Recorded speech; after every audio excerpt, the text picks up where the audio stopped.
Evening students, welcome back to my channel. आज की video में हम बात करने वाले हैं उन स्टूडेंट्स के बारे में जो पहली बार इग्नू में एग्ज़ाम देने वाले हैं। तो जाहिर सी बात है कि कन्फ्यूज़न होगा कि कितने नंबर से पास होता है, मतलब कितने मार्क्स हम लें कि वी कंसिडर एज ए पास। तो यही हमारा टॉपिक रहेगा। इसी टॉपिक पर वीडियो चलेगी आगे। और जैसे कि तुम लोग थंबनेल में देख सकते हो, UG PG and other courses means जो डिप्लोमा कोर्सेज भी होंगे उन सब के मतलब पासिंग मार्क्स क्या होते हैं इग्नू में। मतलब तुम्हें कितने मार्क्स चाहिए कि तुम पास माने जाओगे। तुम्हारे ग्रेड कार्ड में पास लिखा हुआ आएगा, नॉट इनकम्प्लीट। ओके, समझ रहे हो ना इस चीज़ को। तो इन शॉर्ट मैं यही इस वीडियो में बताने वाली हूँ आगे कि आप लोगों को ये कैसे पता चलेगा कि आप लोग पास हो गए हो, कि यस ये नंबर आपको मिले हैं और आप पास हो गए हो। ठीक है, तो चलो सबसे पहले हम स्टार्ट करते हैं। और हाँ, एक चीज़ और, इग्नू में एग्ज़ामिनेशन मतलब एग्ज़ाम देने से पहले जो भी बच्चे इग्नू के जितने भी स्टूडेंट्स हैं उनको ये पता होना चाहिए कि उनके मिनिमम पासिंग मार्क्स क्या होते हैं। ठीक है, और जो पासिंग मार्क्स होते हैं वो उनके प्रोग्राम, असाइनमेंट्स, प्रैक्टिकल्स, प्रोजेक्ट्स, इन सब पर डिपेंड होते हैं। तो सबसे पहले हम बात कर लेते हैं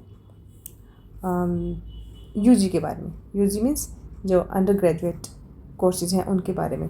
तो अंडर ग्रेजुएट प्रोग्राम्स में कौन कौन से आते हैं, लाइक बीएससी, बीकॉम, बीए, ये होते हैं। और इनके जो पासिंग मार्क्स होंगे वो 35% होंगे।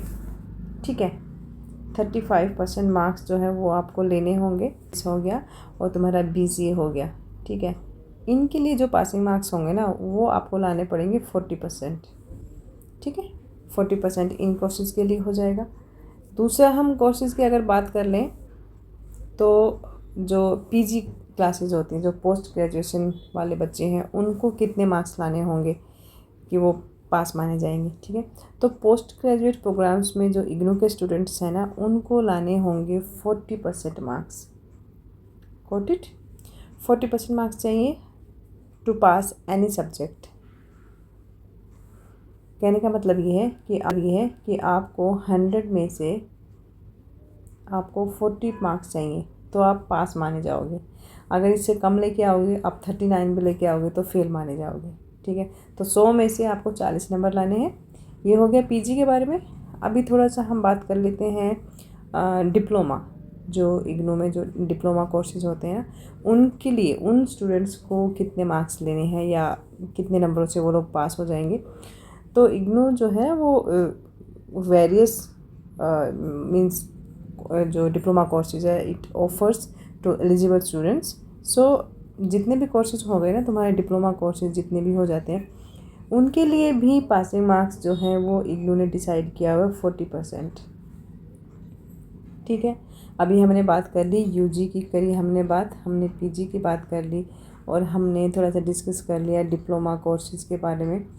ठीक है, अब हम बात करने वाले हैं कि जो असाइनमेंट्स होते हैं, जो टर्म एंड एग्जामिनेशन के लिए तुम लोग असाइनमेंट्स बना रहे हो और आई थिंक 30 नवंबर तक तुमने सबमिट भी करना है, तो उसमें कितने मार्क्स लेने हैं तुमने, ताकि तुम्हारा जो रिज़ल्ट है वो क्लियर हो। ऐसा ना हो ना कि थियरी में पास हो जाओ और इसमें असाइनमेंट्स में रह जाओ। तो असाइनमेंट्स के लिए तुम्हें क्या करना है कि बेसिकली तुम ये समझ लो कि assignments are very important for the IGNOU term end examination because it contributes 30% to the overall grade. समझ लो। तो असाइनमेंट्स में जो भी आपको पासिंग मार्क्स लेने हैं ना, चाहे आप किसी भी कोर्स का दे रहे हो, यूजी पीजी, सॉरी हम एक एक करके बात करेंगे। तो आपको करना क्या है कि जो मान लो अंडर ग्रेजुएट, हम पहले बात करते हैं यूजी की। यूजी के लिए जो पासिंग मार्क्स होंगे ना इसमें वो रहेंगे आपके 35%। ठीक है, 35% मीन्स आपको कम से कम 35 नंबर लाने पड़ेंगे असाइनमेंट्स में पास होने के लिए। ओके, और जो प्रोफेशनल कोर्सेज हो गए, पीजी प्रोग्राम्स हो गए, डिप्लोमाज हो गए या सर्टिफिकेट प्रोग्राम हो गए, you'll need to secure 40% in assignments. 40% लाने होंगे आप लोगों को असाइनमेंट्स में। जो प्रोफेशनल कोर्सेज में है, ब्लिस हो गया, बीसी हो गया, पीजी वाले बच्चे हो गए, डिप्लोमा सर्टिफिकेट वाले बच्चे हो गए, इन सब को 40% मार्क्स लाने हैं असाइनमेंट्स में पास होने के लिए। ठीक है, तो यही था आज की वीडियो में। और जो IGNOU students So I hope that this video will be helpful, and if you have further questions regarding the IGNOU, and you can ask in the comment box. और बस आज का यही था। हाँ, एक चीज़ और है कि कोशिश ये करना कि असाइनमेंट्स जो है वो स्किप ना हो, क्योंकि कमेंट्स आते रहते हैं। कुछ बच्चे बोलते हैं कि हम असाइनमेंट्स बाद में सबमिट कर देंगे, अभी सिर्फ एग्ज़ाम दे देते हैं। तो ये तुम कर तो सकते हो, लेकिन जो तुम्हारा जो काम है ना वो और भी पाइल अप होता जाएगा और पेंडिंग होता जाएगा। उसका रीज़न क्या है कि जैसे आप लोग मान लो नवंबर में आप लोग असाइनमेंट नहीं दे रहे हो और सीधा दिसंबर में एग्ज़ाम दे दोगे, और आप दिसंबर में जो एग्ज़ाम दोगे उसमें मान लो तुम सब में पास हो जाते हो, तो जो ग्रेड कार्ड आएगा ना उसमें आपके प्रैक्टिकल के मार्क्स तो लगेंगे नहीं। प्रैक्टिकल्स बोले तो असाइनमेंट्स के, उसमें सिर्फ थ्योरी के होंगे, और थ्योरी के होंगे तो इनकम्प्लीट आएगा रिज़ल्ट। मीन्स थ्योरी के शो तो हो जाएंगे, बट वो आपका ना इनकम्प्लीट शो करेगा ग्रेड कार्ड में। तब तुम लोगों को टेंशन हो जाएगी कि पास तो हो गई, फिर इनकम्प्लीट क्यों हो रहा है। फिर वही रीजन सेंटर के चक्कर लगाओगे, स्टडी सेंटर के चक्कर लगाओगे, ये समझने के लिए कि ऐसा क्यों हो रहा है।